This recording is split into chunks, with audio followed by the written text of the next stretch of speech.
Hello everyone, welcome to From the Star Wars Library, where Star Wars is in print, the Force is with the readers, and we are again returning to 1979. I'm your host, Nathan P. Butler. This time we return to August of 1979, one of the months of one of the many re-releases of A New Hope in theaters, still prior to the A New Hope tagline or subtitle being added to the film. Last time we looked at the Marvel series, we saw that great issue, Dark Encounter, which didn't have much to do with our main heroes except for keeping them safe, where Vader went up against Valance on the planet Centaurus, the whole Ruby Flame Lake situation. It'd be hard to top that issue. So what was coming next, I was kind of afraid it was going to be a bit of a disappointment. And it was, yet it wasn't. It's something that's sort of a letdown, only because I was expecting something big and bombastic, and instead we got something a little more insightful, thoughtful, a little bit more like a Star Wars version of a fable in some respects. Something with a little bit of a message to it in this case, that at the time is something that was not overly done. Nowadays, it's a message that you're going, yeah, we get it. Yeah, we've seen that a lot in Star Wars. Okay, good, thanks, next. But back then, it was one of the first stories of its kind to be just quick, little encapsulated goodness with a message.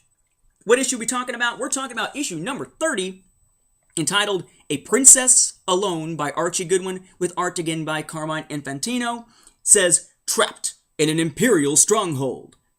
Yeah, pretty much. That's pretty much what's happening here. What we've got, and this is a story, by the way, that is also collected in Star Wars Omnibus a long time ago, Volume 2, which we're still in the midst of here. What you have is the planet Metalorn.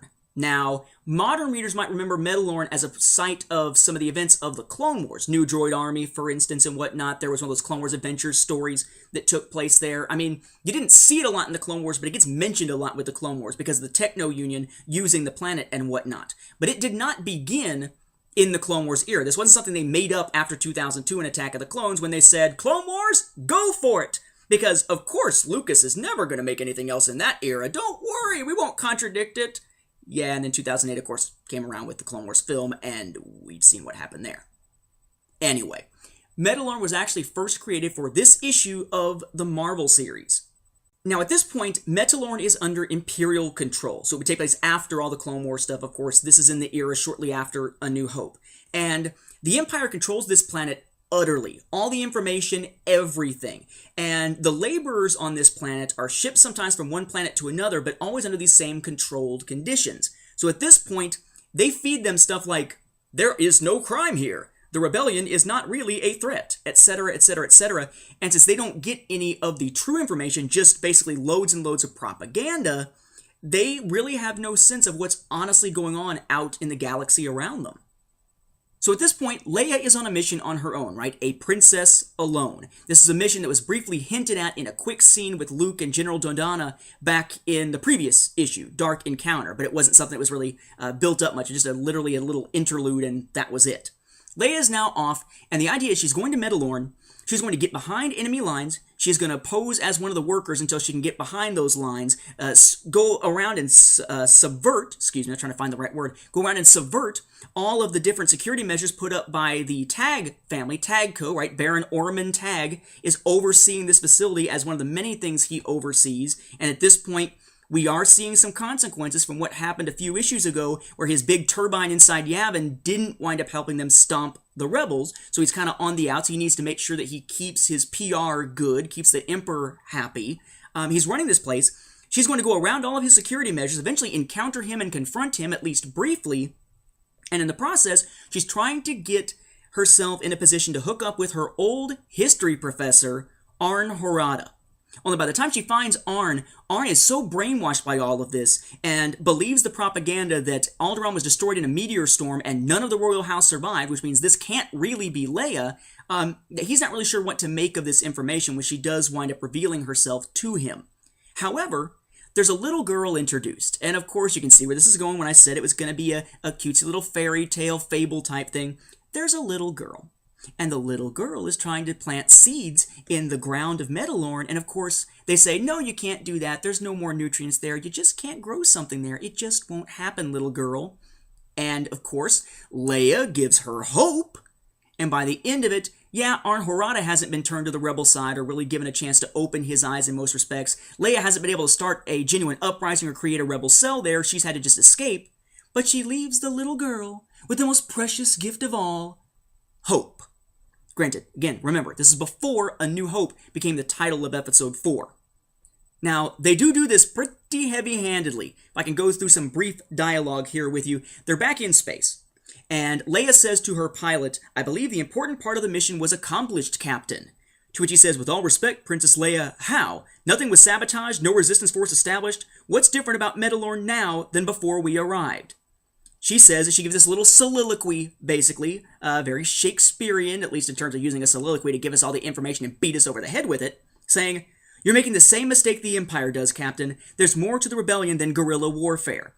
A teacher, a historian like Arn Horata can eventually lead a resistance when it's safe, not to fight, but to pour sand in the Imperial war machine. A blaster isn't constructed right. Transceiver sets get faulty parts. But first, he and others there needed to be shown that there was a rebellion, to see that its leaders survive and continue the fight. To give Mandalore what it's been lacking before. Hope." And as if that's not enough, we then cut to the little girl, right? She delivers her soliloquy. And we cut to the little girl with the creepy, creepy face when she's happy. For what it's worth there.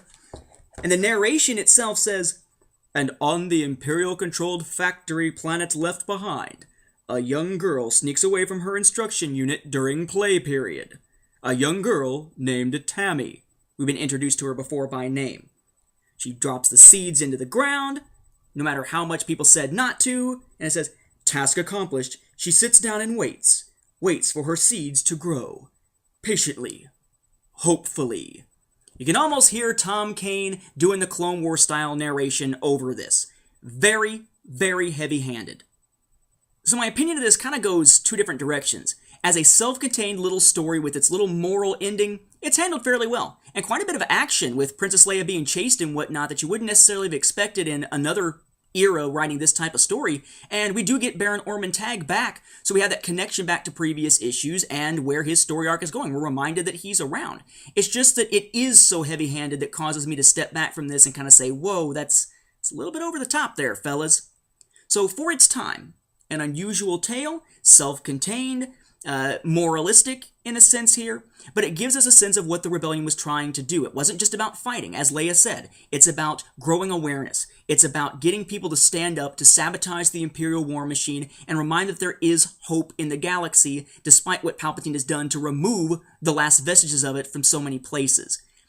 Again, not the best story that Marvel ever puts together, but not a bad story either. Heavy-handed, but solid. And in that sense, I think it is one that is perhaps worth the read. Which begs our question, is this story an essential one? No, it's not. There's nothing about this that's going to affect pretty much anything else, except that brief appearance of Orman Tagg. You could skip this, and no one would be the wiser, especially not even yourself. And that's quite a feat. On the other hand, though, it is kind of a nice little tale. It's not a bad one. Not saying you shouldn't read it.